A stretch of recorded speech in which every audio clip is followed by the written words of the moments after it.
নমস্কাৰ বন্ধুসকল আপোনালোকক এডুকেশ্যন ফৰ অসম চেনেলটোলৈকে প্ৰথমতে স্বাগতম জনাইছো এডিআৰই ক্লাছ 3 ক্লাছ 4 সকলোৰে ইতিমধ্যে ৰিজাল্ট ঘোষণা কৰিলে আৰু আজিৰ এই ভিডিঅ'টোত বিশেষকৈ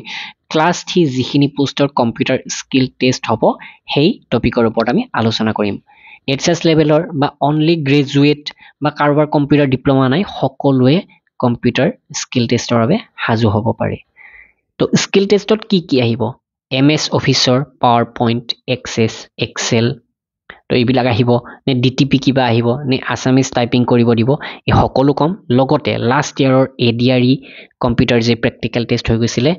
তাৰে ওপৰত ভিত্তি কৰি আমি যিখিনি পেপাৰ প্ৰস্তুত কৰিছোঁ তাৰে কিছু পেপাৰ আপোনালোকৰ বাবে ফ্ৰী ৰাখিছোঁ আমাৰ ৱেবছাইটত প্ৰথমতে ডেছক্ৰিপশ্যনত লিংকৰ পৰা আমাৰ educationforassam.com ৱেবছাইটত গৈ সেইখিনি ডাউনলোড কৰি ল'ব পাৰে আৰু কম্পিউটাৰ টেষ্টৰ যি চিলেবাছ অফিচিয়েলি দিছিলে লাষ্ট ইয়াৰ সেই সকলোবিলাক আপোনালোকক দেখুৱাই দিম ভিডিঅ'টো লাইক কৰিব আহক ভিডিঅ'টো আৰম্ভ কৰোঁ তো আপোনালোকে গমেই পাইছে অফিচিয়েল এডভাৰটাইজমেণ্টত এই কথা উল্লেখ আছিলে যে স্কিল টেষ্ট দিবই লাগিব যিখিনি ক্লাছ 3 পোষ্টৰ হয় ড্ৰাইভাৰ যিখিনি এপ্লাই কৰিছে তেওঁলোকে ড্ৰাইভিং দিব লাগিব আৰু বাকী যিখিনি আছে হায়াৰ ছেকেণ্ডাৰী লেভেলৰ বা only graduate post graduation with computer diploma তো ষ্টেনোগ্ৰাফাৰ তেনেকুৱা আৰু কিবা কিবি পোষ্ট আছে এই সকলোবিলাক পোষ্টৰ কেণ্ডিডেটে এই কম্পিউটাৰ প্ৰেক্টিকেল টেষ্টটো দিব লাগিব আৰু ইয়াতে তিনিটা কেটেগৰীত লাষ্ট ইয়াৰ ভাগ কৰিছিলে কেটেগৰী 1 কেটেগৰী 2 কেটেগৰী 3 সো গোটেইখিনি আমাৰ যি কেটেগৰী আছে তাৰে উপৰিও এইকেইটা কেটেগৰী এটা কাৰণত ৰাখিছিলে কাৰণ হায়াৰ ছেকেণ্ডাৰী লেভেলৰ যিখিনি পোষ্ট আছিলে সেই পোষ্টৰ কেণ্ডিডেটৰ বহুতৰে কম্পিউটাৰ ডিপ্ল'মা নাছিলে বা কিছুমান পোষ্টত কম্পিউটাৰ ডিপ্ল'মাৰ প্ৰয়োজন নাছিলে তো সেই পোষ্টবিলাকৰ কাৰণে চিলেবাছটো অকণমান ইজি আছিলে নেক্সট লেভেলত কেটেগৰী 2ত ৰাখিছে candidate qualified for post having minimum qualification bachelor degree so only bachelor degree poster যিখিনি qualification আছিল সেইখিনিৰ বাবে অকণমান moderate levelৰ syllabus আছিল তাৰ পাছত আহিলে আমাৰ মেইন পোষ্ট কেটা যিখিনিত bachelor degree with computer অথবা library science তেনেকুৱা ধৰণৰ qualification লগা পোষ্ট খিনিৰ syllabusটো অকণমান hard levelৰ তো তাৰ লগতে আপোনালোকক এটা কথা কৈ থওঁ এইবাৰ যে সিলেবাস এআই হ'ব বা এইদৰে ভাগ কৰিব হেতু ডাইৰেক্টলি কনফাৰ্ম কৰি আপোনালোকক ক'ব নোৱাৰি কিন্তু কম্পিউটাৰ স্কিল টেষ্টৰ সিলেবাস এনেকুৱা ধৰণৰে থাকিব বা ইয়াতে যদিহে বহুতে প্ৰশ্ন কৰি আছে যে অসমীয়া টাইপিং কৰিব দিব নেকি মই একেবাৰে নাজানো তো তেনেকুৱা ক্ষেত্ৰত আপোনালোকক কওঁ যদিহে অসমীয়া টাইপিং চৰকাৰে ৰাখিব বিচাৰে তেনেহলে যি নোটিছ দিব অফিচিয়েলি স্কিল টেষ্টৰ বা যি সিলেবাস দিব তাতে উল্লেখ থাকিব যে আছামিজ টাইপিং হ'ব পাৰে তো আপোনালোকে এই ধৰণৰ টাইপিং কিবোৰ্ডটো জনাটো উচিত তো তেনেকুৱা ধৰণৰ যিবোৰ আমাৰ অসমৰ অন্যান্য পোষ্ট আছিলে আছামিজ কম্পিউটাৰ অপাৰেটৰ তেনেকুৱা ধৰণৰ পোষ্ট আগতে বিভিন্ন ভেকেন্সি হৈ গৈছে সেইবিলাকত তেনেকুৱা উল্লেখ আছিলে কিন্তু আমাৰ যিটো এডিআৰই ইয়াতে তেনেকুৱা ডাইৰেক্টলি আছামিজ বুলি নাই কিন্তু পিছত আপোনালোকৰ পোষ্টিংটো আছামিজ কম্পিউটাৰ অপাৰেটৰ তেনেকুৱা হ'ব পাৰে তো এই ক্ষেত্ৰত আপোনালোকে ভয় খাবলগীয়া একো নাই আৰু আমাৰ চেনেলটোৰ লগত জড়িত হৈ থাকক আৰু আপোনালোকক জনাও আমাৰ যিটো নেক্সট চেনেল আছে তো সেই চেনেলটো আপোনালোকে সাবস্ক্ৰাইব কৰি ল'ব তাতে আমি কম্পিউটাৰ প্ৰেক্টিকেলৰ বিভিন্ন ক্লাছ আগবঢ়াই থাকিম তো আপোনালোকে মন কৰক ডেছক্ৰিপশ্যনত লিংক দি দিছোঁ সেই চেনেলটো সোনকালে সাবস্ক্ৰাইব কৰি ল'ব বা হয়তো বহুতে এই ভিডিঅ'টো আমাৰ সেই চেনেলটোতো চাই আছে তো এতিয়া আপোনালোকৰ মেইন কনফিউজ দুটা মই দূৰ কৰিব চেষ্টা কৰিলোঁ যে কম্পিউটাৰ ডিপ্ল'মা নাই বা অনলি গ্ৰেজুৱেট এইচএছ সকলোৱে কম্পিউটাৰ স্কিল টেষ্ট দিব লাগিব আৰু আছামিজ টাইপিং আহিব নে নাহিব হেতু অফিচিয়েলি ঘোষণা কৰিব নেক্সট এমএছ অফিচৰ পৰাই সকলোখিনি আহিব এমএছ ৱৰ্ড পাৱাৰ পইণ্ট আৰু এক্সেল এই তিনিটাৰেই সিলেবাস লাষ্ট ইয়াৰ দিছিলে আৰু ডিটিপি বুলি তেনেকুৱা ধৰণৰ সেকশন আমাৰ সাধাৰণতে কম্পিউটাৰ প্ৰেক্টিকেল টেষ্টত নাহে কিছুমানে হোৱাটছআপ মেছেজ কৰি বা কমেন্ট কৰি সুধি আছে যে ডিটিপিৰ কিবা আহিব নেকি তো এইটো নাহে সাধাৰণতে তো এতিয়া আমি আহিছো নেক্সট সিলেবাছলৈকে ডিটেইল সিলেবাছলৈকে আৰু লাষ্ট ইয়াৰ যিমানবিলাক পেপাৰ হৈ গৈছিলে পেপাৰবিলাক বাৰু আনিব দিয়া নাই কিন্তু মেমৰি বেস হিচাপে এই পেপাৰৰ ওপৰত ভিত্তি কৰি আমি লাষ্ট ইয়াৰো কিছুমান স্কিল টেষ্টৰ পেপাৰ বনাইছিলো সেইবিলাকো বহুতে কিনিছিলে আৰু বহুতে জব পাইছেও হেতু আপোনালোকক মই ডাঠি ক'ব পাৰো আমাৰ লগত সেইবিলাক মানুহৰ কন্টেক্ট এতিয়াও আছে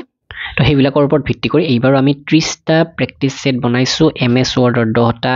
এক্সেলৰ 10টা আৰু পাৱাৰ পইণ্টৰ 10টা তাৰোপৰি অসম চৰকাৰ বা কেন্দ্ৰীয় চৰকাৰৰ প্ৰায় 12খন প্ৰিভিয়াস ইয়াৰৰ কম্পিউটাৰ প্ৰেক্টিকেল টেষ্টৰ পেপাৰ যিখিনি আনিব দিয়ে বা বিভিন্ন সাইটত উপলব্ধ আছিল তেনেকুৱাখিনিও আমি এড কৰি দিছো আৰু কম্পিউটাৰৰ ক্ষেত্ৰত প্ৰয়োজনীয় 1000 প্ৰশ্ন উত্তৰ আছে ইয়াতে থিওৰি হিচাপে যিখিনি আপোনালোকে জনাটো প্ৰয়োজন যেনে কিবোৰ্ড শৰ্টকাট বা কিছুমান পইণ্টৰ কথা আছে সেইবিলাক আপোনালোকে এই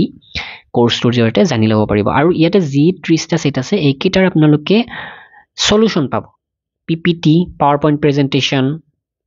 এক্সেলৰ ফাইল এক্সেলএছ আৰু ৱৰ্ডৰ ফাইল গোটেইখিনি সলিউশন আপোনালোকে আমাৰ পৰা লাভ কৰিব আপোনালোকে যদি বিচাৰে ডেসক্ৰিপচনৰ লিংকৰ পৰা অথবা আমাক হোৱাটছআপ কৰি এই কোৰ্সটো কিনি ল'ব পাৰে মাত্ৰ 150 টকাত এইখিনি প্ৰভাইড কৰি থকা হৈছে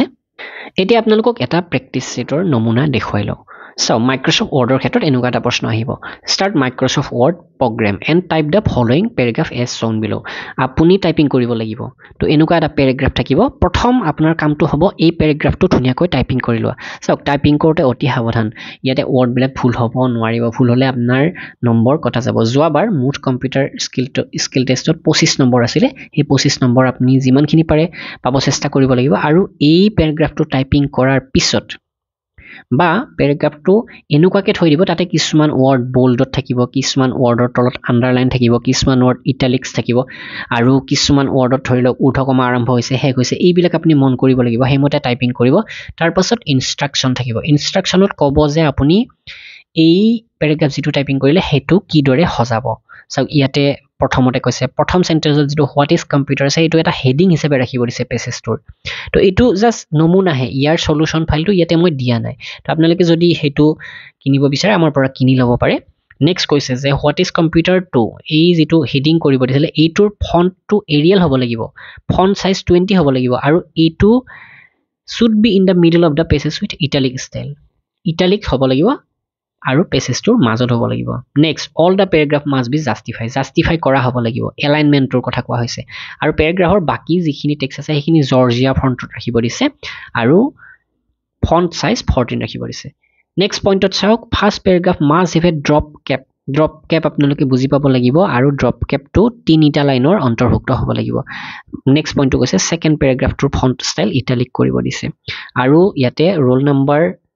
বা আপোনাৰ ৰোল নম্বৰটো হেডাৰ হিচাপে দিব দিছে যত 14 টেক্সট সাইজ বা ফন্ট সাইজ ৰাখিব লাগিব আৰু ইয়াতে এটা বৰ্ডাৰ দিব দিছে আপুনি যেতিয়া টাইপিং কৰিব সেই পেজেছটোৰ চাৰিওফালে এটা বৰ্ডাৰ 2pt ৰ এটা বৰ্ডাৰ ৰাখিব লাগিব তো এনেকৈ ইনষ্ট্ৰাকচন বিলাক থাকে ঠিক তেনেকৈ এক্সেলৰ মই আপোনালোকক নেক্সট এটা হেৰিত দেখুৱাই দিম ভিডিঅত আৰু এই পেজেছটোৰ সম্পূৰ্ণ সলিউশন 2 দিনৰ ভিতৰতে আমাৰ চেনেলটোত আহি যাব তো এতিয়ালৈকে যদি সাবস্ক্ৰাইব কৰা নাই সোনকালে হেতু সাবস্ক্ৰাইব কৰি ল'ব এতিয়া সিলেবাস ফৰ কম্পিউটাৰ টেষ্ট যোৱা বছৰ সিলেবাস হয় ক্যাটেগৰী 1 ত ৰাখিছিলে HSSLC তথা HSSLC in sign syllabus for MS Word document creation basic formatting editing alignment and printing তেনেকুৱা ধৰণৰ আছিল প্ৰথমতে MS Excelত মাথো কেইটামান পইণ্ট দিছে basic functionalities of Excel basic formula alignment and printing আৰু MS PowerPointৰ ক্ষেত্ৰত document creation basic formatting alignment and printing তো এইটো অতি ইজি সিলেবাস এটা দিছিলে হায়াৰ সেকেন্ডাৰী লেভেলৰ পোষ্টখিনিৰ বাবে কিন্তু 2 নম্বৰ ক্যাটেগৰীত যদি আমি যাও বেচেলৰ ডিগ্ৰী অনলি যিখিনি পোষ্ট তো ইয়াতে অকনমান বেছি দিছে document creation formatting document table creation editing alignment and printing এক্সেলৰ সিলেবাসটো অকনমান ডাঙৰ কৰি দিছে intermediate level formatting intermediate formula conditional maths and validation alignment and printing এইবিলাকো দি দিছে আৰু MS PowerPointৰ ক্ষেত্ৰত document creation integration intermediate formatting alignment and printing আমাৰ নেক্সট যেটো post category 3 degree diploma with computer diploma with degree তো actually graduation with computer diploma সেই পোষ্টৰ কথা কোৱা হৈছে MS Wordৰ ক্ষেত্ৰতে বহু কেইটা পইণ্ট দিছে ইয়াতে detail formatting reference table creation editing এইবিলাক দি দিছিলে MS Excelৰ ক্ষেত্ৰত detail table pivot table lookup method VLOOKUP HLOOKUP এইবিলাক formatting and printing detail formula chart wizard এইবিলাক জানিব লাগিব পাৱাৰপইণ্টৰ ক্ষেত্ৰত তেনেকুৱা ডকুমেন্ট ক্ৰিয়েচন ডিটেইল ফৰমেটিং সৰু পইণ্ট বিলাকৰ ফৰমেট আপোনালোকে কৰিব লাগিব টেবুল চাৰ্ট এলাইনমেন্ট প্ৰিন্টিং এই সকলোবিলাক জানিব লাগিব তো এইবিলাক আপোনালোকে 2 দিন প্ৰেক্টিস কৰিলে পাই যাব আৰু আমি যিখন PDF প্ৰস্তুত কৰিছিলো 30টা সেট আছে আপোনালোকক কৈছো এইখনৰ ডেমোটো লৈ ল'ব পাৰে ইয়াৰে প্ৰত্যেকৰে এটা সেকশন আপোনালোকৰ বাবে ৰখা হৈছে যিখিনি আপোনালোকে সমাধান কৰিব পাৰিব তো ইয়াতে প্ৰথমতে আমাৰ ওয়াৰ্ডৰ যেটো প্ৰথম প্ৰশ্ন হেতু দিয়া হৈছে নেক্সটত আমি এটা পাৱাৰপইণ্টৰ প্ৰেজেন্টেচনৰ ক্ৰিয়েচনৰ প্ৰশ্ন আপোনালোকৰ বাবে আগবঢ়াইছো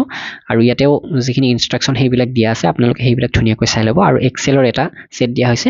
তো এইটো আপোনালোকে সমাধান কৰি চাব পাৰে তো ভিডিওটো এইখিনি লাইক কৰিব শেয়াৰ কৰিব আৰু আপোনালোকৰ মতামত আগবঢ়াব ধন্যবাদ